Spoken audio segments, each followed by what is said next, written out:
할렐루야. 저는 여러분과 함께 느헤미야 9장을 통해서 부흥의 세 가지 조건이라는 제목으로 하나님 말씀 증거하도록 하겠습니다. 우리가 지난 시간에 우리는 하나님께서 학사 에스라를 통해서 일으키신 그 말씀의 부흥과 함께 부흥을 살펴봤습니다. 무너진 예루살렘 성벽이 재건된 것처럼 오랫동안 허물어져 있었던 백성들의 영혼도 하나님의 살아있는 말씀으로 다시 세워졌습니다. 그날 광장을 한번 상상해 보십시오. 수많은 사람들이 이른 아침부터 모여서 해가 중천에 이를 때까지 꼼짝하지 않고 말씀을 듣고 있었습니다. 당시에는 지금처럼 이렇게 마이크가 잘 돼 있는 것도 아니고 스피커도 없었습니다. 에스라가 낭독하는 말씀은 모든 사람에게 직접 들려지지 않았습니다. 그래서 곳곳에 있던 레위 사람들이 메아리처럼 그 말씀을 다시 외쳤고 또 그 뜻을 풀어주면서 설명했습니다. 그때마다 백성들은 하늘을 향하여 손을 들면서 아멘, 아멘 이렇게 화답했습니다. 말씀을 듣는 광장은 어느새 하나님의 임재로 가득 찬 예배의 현장이 되었습니다. 그리고 그 말씀 앞에서 사람들은 자신의 죄를 깨닫고 울기 시작했습니다. 말씀이 사람들의 마음을 흔들고 굳어있던 심령을 녹인 것입니다. 그 은혜는 단순한 감정으로 끝나지 않았습니다. 백성들은 여호수아 시대 이후에 거의 제대로 지켜지지 않았던 그 초막절을 자발적으로 지키기 시작했습니다. 누가 시켜서 한 것도 아니고 억지로 그 의무를 다한 것도 아니었습니다. 하나님의 은혜를 경험한 사람들이 그 감격을 표현하지 않고는 견딜 수가 없었기 때문입니다. 사랑하는 성도 여러분, 참된 순종은 강요에서 나오지 않습니다. 은혜에서 나온다는 겁니다. 하나님을 만난 사람은 억지로 예배하지 않습니다. 억지로 기도하지 않습니다. 억지로 순종하지 않습니다. 하나님을 향한 사랑이 마음에서 흘러넘치기 때문에 자원하여 순종하게 되는 것입니다. 그래서 여러분, 우리를 한번 돌아봐야 합니다. 혹시 우리의 예배는 습관이 되어 있지는 않은지 우리는 돌아봐야 합니다. 그리고 우리가 드리는 그 기도가 형식만 남아있지는 않습니까? 그리고 우리의 찬양이 입술로만 드리고 마음은 멀리 떠나 있지는 않습니까? 말씀은 늘 듣지만 변하지 않는 그 메마른 종교 행위로 남아있지는 않습니까? 여러분, 우리에게 필요한 것은 새로운 프로그램이 아닙니다. 화려한 행사가 아닙니다. 성령께서 우리의 메마른 심령에 부어주시는 그 하늘의 은혜, 다시 살아있는 영적 부흥인 줄 믿습니다. 이 초막절의 큰 기쁨이 끝난 뒤에도 백성들의 열정이 식지 않았습니다. 오히려 그들은 하나님 앞에 더 가까이 갔습니다. 은혜를 맛본 사람은 더 깊은 은혜를 사모하게 되어 있기 때문입니다. 하나님의 임재를 경험한 사람은 그 자리에서 만족하지 않고 더 깊은 하나님을 갈망하게 된다는 겁니다. 바로 그런 갈망 속에서 오늘 본문인 느헤미야 9장이 시작됩니다. 백성들은 다시 모였습니다.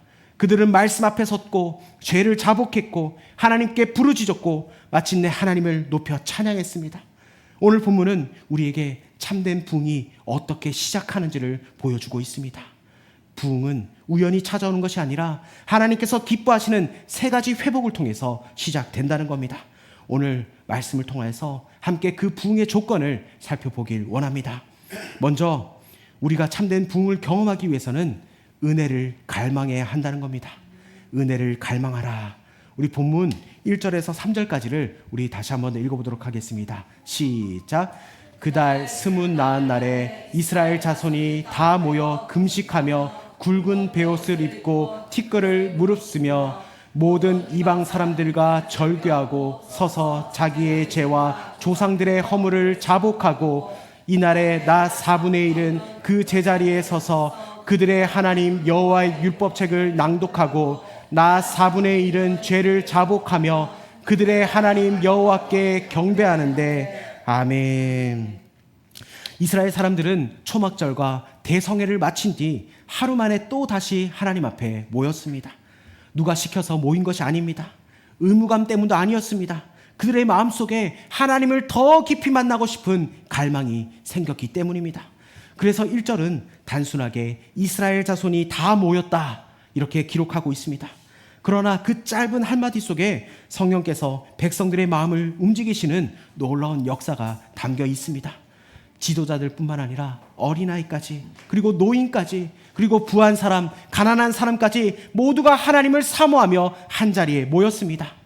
부흥은 하나님의 은혜를 갈망하는 마음에서 시작됩니다. 그들은 금식했고 굵은 베옷을 입었고 머리에 티끌을 뒤집어 썼습니다. 그들은 단순히 종교의식을 한 것이 아니라 하나님, 저는 아무것도 아닙니다. 주님, 저는 죄인입니다. 라는 그들의 고백이었습니다. 하나님은 교만한 사람에게 은혜를 주시지 않습니다. 자신의 의를 붙잡고 목에 힘주는 사람은 하나님의 은혜를 경험하기가 어렵습니다. 그러나 자신의 죄를 인정하며 겸손히 엎드리는 사람에게 성령의 위로와 회복이 임하게 된다는 겁니다. 예수님께서도 마태복음 5장 4절에 애통하는 자는 복이 있나니 그들이 위로를 받을 것이라 그렇게 말씀하셨습니다. 여러분, 오늘 우리의 모습은 어떻습니까? 혹시 하나님 앞에 나올 때에도 세상적인 직분과 성공, 체면과 자존심을 그대로 가지고 나오고 있지는 않으십니까?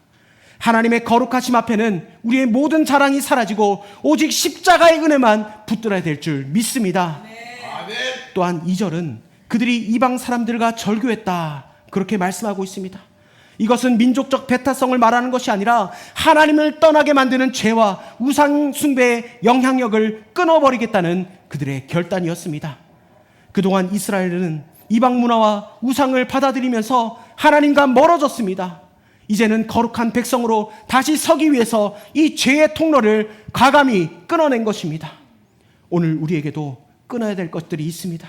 하나님보다 더 마음을 빼앗는 세상의 유혹, 또 죄를 가볍게 여기는 우리의 죄성들을 끊어야 될 줄 믿습니다. 여러분, 오늘날 수많은 영상과 컨텐츠, 그리고 거룩함을 무디게 만드는 관계와 습관이 있다면 우리 결단해야 됩니다. 예수 이름으로 끊어지기를 주 이름으로 축복합니다. 아멘.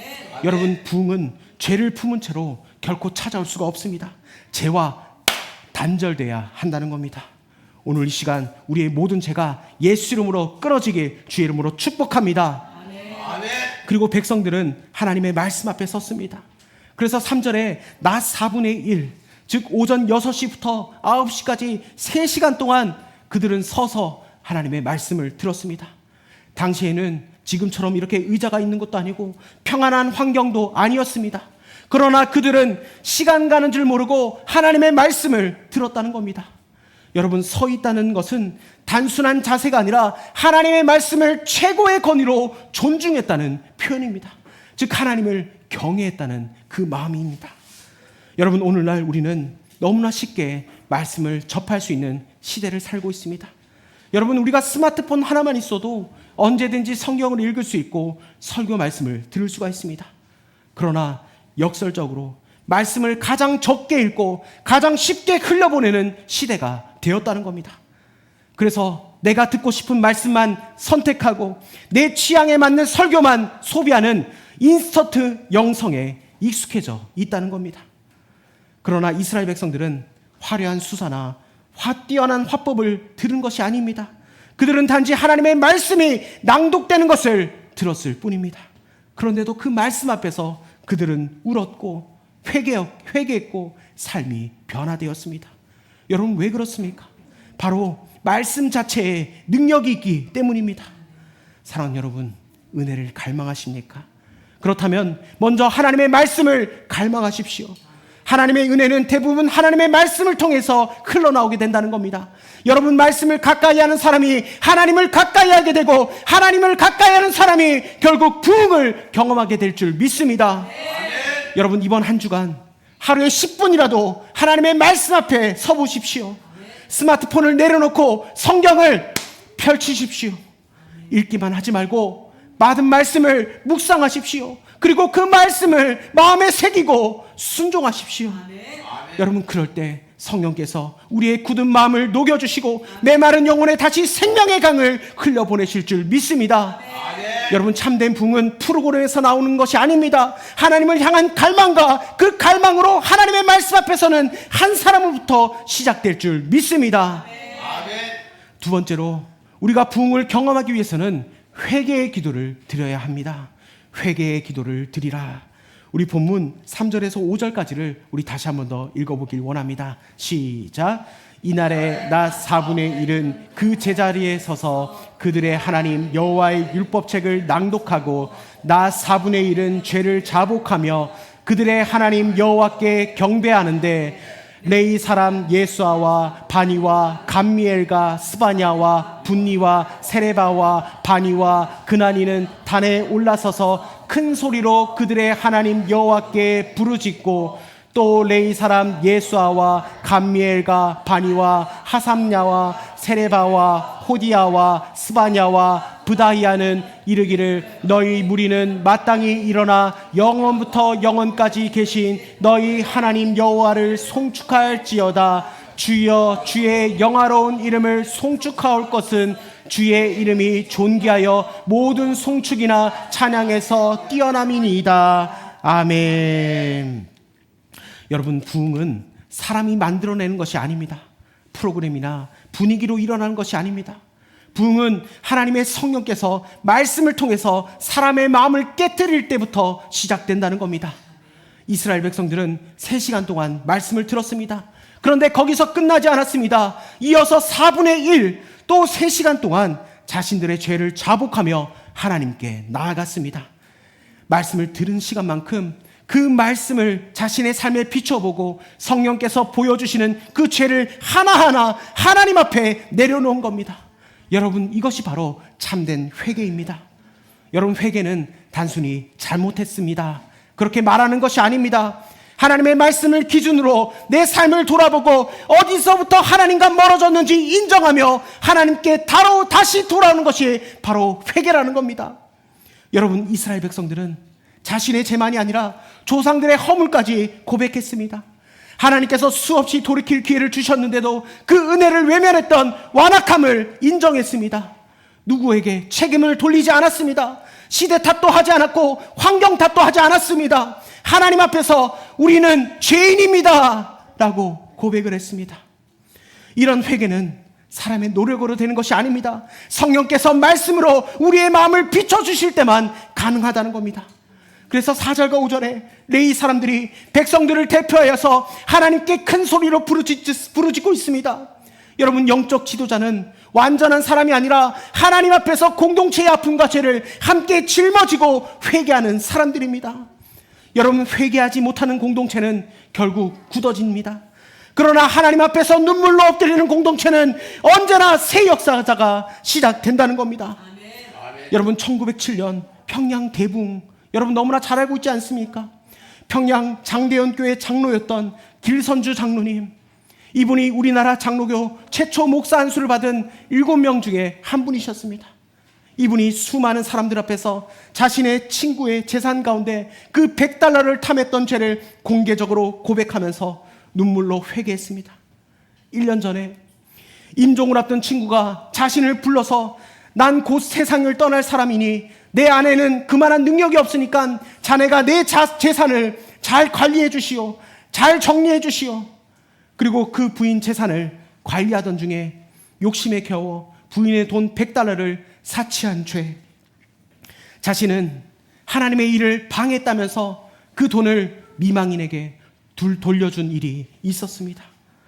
여러분, 그 회개는 한 사람으로 끝나지 않았습니다. 그 당시 많은 선교사들은 우리 한국 사람, 조선 사람들을 무시하고 그리고 갈시했습니다. 그래서 선교사들은 자신의 그 교만을 회개했고 성도들은 미움과 시기와 욕심을 회개했습니다. 그날 밤 예배당은 새벽까지 통곡과 기도로 가득 찼고 그 회개의 불길은 한국교회 전체를 뒤흔드는 성령의 부흥으로 이어졌습니다. 여러분, 회개는 또 다른 회개를 낳고 회개는 결국 부흥을 낳았다는 겁니다. 이 집회에 직접 참석했던 정익로 장로님이란 분이 그날의 기록을 이렇게 얘기합니다. 그날 밤 길선주의 얼굴은 위엄과 능력이 가득 찼으며 순결과 성결로 불붙었다. 그는 길선주가 아니었고 바로 예수님이었다. 그는 원래 눈이 어두워서 나를 잘 보지 못하였을 것이나 나는 그의 앞에서 도피할 수 없었다. 하나님이 나를 불러놓은 것으로만 생각되었다. 전에 경험해보지 못한 죄에 대한 두려움이 나를 엄습했다. 이렇게 고백합니다.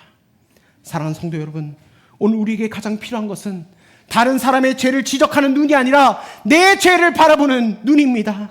말씀이 마음속에 들어오면 남의 허물보다 내 교만이 보이고 남의 실수보다 내 완악함이 보이게 되고 남을 정죄하기보다는 하나님의 은혜 없이는 살 수 없다는 내 자신의 모습을 발견하게 된다는 겁니다. 여러분 혹시 하나님과의 그 첫사랑을 잃어버리지는 않으셨습니까? 예배는 드리지만 감격은 없고 기도는 하지만 형식적이고 말씀은 듣지만 순종이 없이 그런 삶을 살고 있지는 않으십니까? 오늘 하나님께서 우리에게 요구하시는 것은 거창한 결단이 아닙니다. 먼저 조용히 하나님 앞에 앉아 성령님께 이렇게 기도하십시오. 성령님, 제 안에 있는 죄를 보여주십시오. 제가 어디서부터 무너지기 시작했는지 깨닫게 하여 주시옵소서. 여러분, 그리고 핑계대지 마십시오. 미루지 말고 돌이키십시오. 숨기지 말고 십자가 앞에 내려놓으십시오. 하나님은 완벽한 사람에게 은혜를 주시는 분이 아니라 회개하는 사람에게 은혜를 베푸시는 하나님인 줄 믿습니다. 참된 회복은 말씀 앞에서 자신의 죄를 인정하는 순간부터 시작됩니다. 회개의 눈물이 흐르는 곳에 성령의 생수가 흐르고 회개의 기도가 살아나는 곳에 하나님께서 새로운 부흥의 역사를 시작할 줄 믿습니다. 마지막으로 우리가 참된 부흥을 경험하기 위해서는 하나님께 찬양하고 경배해야 한다는 겁니다. 하나님께 찬양하고 경배하라. 우리 본문 5절과 6절을 우리 다시 한 번 더 읽어보도록 하겠습니다. 시작. 또 레이 사람 예수아와 감미엘과 바니와 하삼느냐와 세레바와 호디아와 스바냐와 브다이아는 이르기를 너희 무리는 마땅히 일어나 영원부터 영원까지 계신 너희 하나님 여호와를 송축할지어다. 주여 주의 영화로운 이름을 송축하올 것은 주의 이름이 존귀하여 모든 송축이나 찬양에서 뛰어남이니이다. 오직 주는 여호와시라. 하늘과 하늘들의 하늘과 일월 성신과 땅과 땅 위의 만물과 바다와 그 가운데 모든 것을 지으시고 다 보존하시오니 모든 천군이 주께 경배하나이다. 아멘. 이 느헤미야 9장의 놀라운 점은 회개가 찬양으로 이어진다는 겁니다. 백성들은 자신의 죄만 바라보며 절망하지 않았습니다. 회개한 후에는 시선을 하나님께로 돌렸다는 겁니다. 그리고 하나님이 어떤 분이신지를 선포하며 높여드렸다는 겁니다. 여러분, 참된 부흥은 나의 문제만 머무는 것이 아니라 하나님의 위대하심을 다시 발견하는 데서 완성된다는 겁니다. 레위 사람들은 먼저 하나님이 누구신지를 선포합니다. 오직 주는 여호와시니라.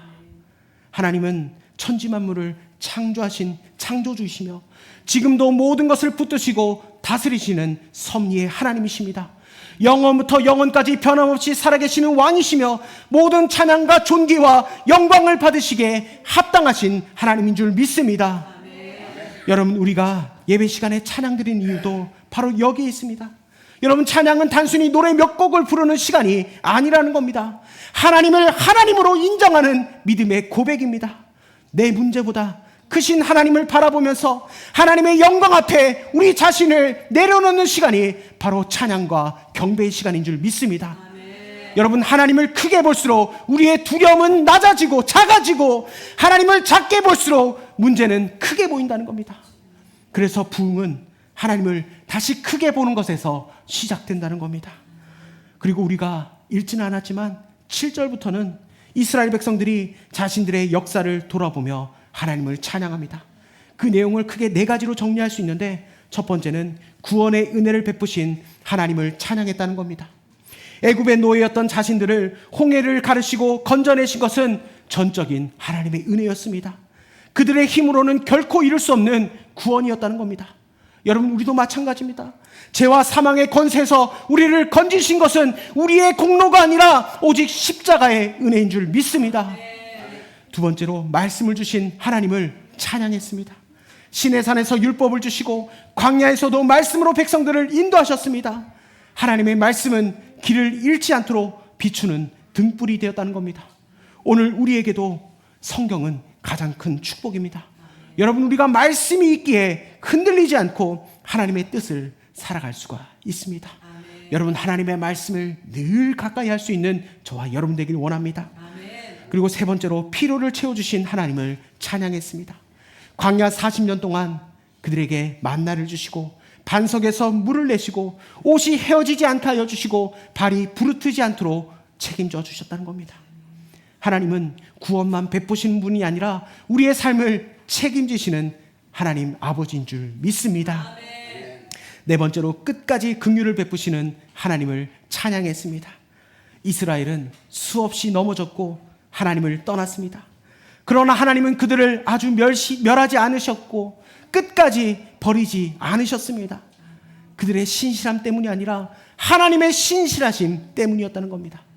여러분, 우리가 지금까지 살아온 것은 우리의 힘과 능력이 아니라 하나님의 인내와 긍휼 때문인 줄 믿습니다. 사랑하는 여러분, 혹시 오늘 우리의 찬양이 형식적인 노래로만 끝나고 있지는 않으십니까? 찬양은 기분이 좋을 때만 드리는 것이 아닙니다. 우리의 형편이 어려울 때도 하나님이 여전히 하나님이심을 믿으면서 올려드리는 믿음의 고백인 줄 믿습니다. 이번 한 주간 하나님께서 내 삶에 베푸신 은혜를 여러분 하나씩 하나씩 기록해 보십시오. 나를 구원해 주신 은혜, 나를 말씀으로 인도하신 은혜, 나의 피로를 채워주신 하나님의 은혜, 넘어질 때마다 나를 다시 일으켜 주시는 긍휼의 은혜를 떠올리시며 주님 앞에 나아가길 원합니다. 여러분, 감사는 기억하는 사람에게서 나오는 것이고 찬양은 은혜를 잊지 않는 사람의 입술에서 흘러나오는 축복인 줄 믿습니다. 오늘 느헤미야 9장은 부흥의 길을 분명하게 보여주고 있습니다. 은혜를 갈망하는 마음으로 말씀 앞에 서십시오. 그리고 말씀의 빛 앞에서 내 자신의 죄를 숨기지 말고 회개의 기도를 회복하십시오. 그리고 크고 놀라우신 하나님을 높이면서 전심으로 찬양으로 고백하길 원합니다.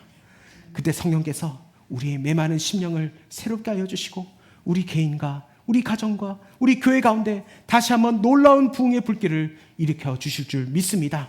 아멘. 여러분, 부흥은 특별한 곳에서 시작되지 않습니다. 은혜를 갈망하며 말씀 앞에 서는 사람, 회개의 무릎을 꿇는 사람, 하나님만 높여 찬양하는 사람을 통해서 하나님께서 부흥을 시작할 줄 믿습니다. 아멘. 우리 모두 그런 부흥의 주인공 되시길 주의 이름으로 축복합니다. 아멘. 우리 시간 그 마음을 가지고 우리가 이 찬양으로 주님 앞에 결단하며 나아갑시다.